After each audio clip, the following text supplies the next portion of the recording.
Houses of worship have become targets of mass shootings. Today in Harrisburg, hundreds of faith leaders from several religions armed themselves with more than prayer to prevent the next tragedy. Here's Dennis Owens.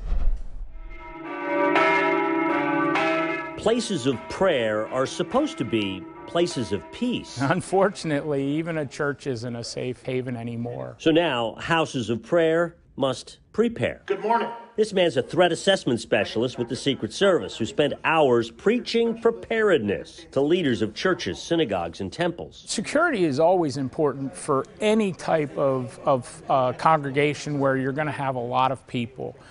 We can't trust everybody, unfortunately, even in a church setting. We couldn't record the presentation because the Secret Service wants its tips to stay secret. What I know is this. Congressman Scott Perry organized it. There's concern in our faith community that they're unsafe, and we wanted to share some best practices. The biggest one for me was threat assessment.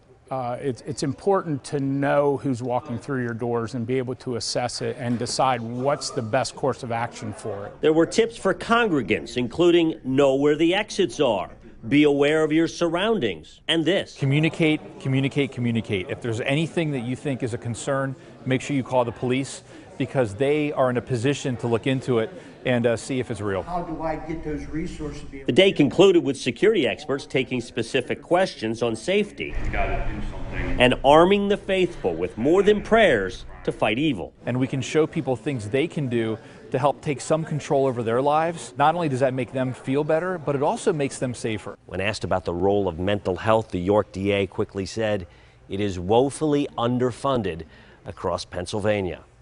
In Harrisburg, Dennis Owens, ABC 27 News.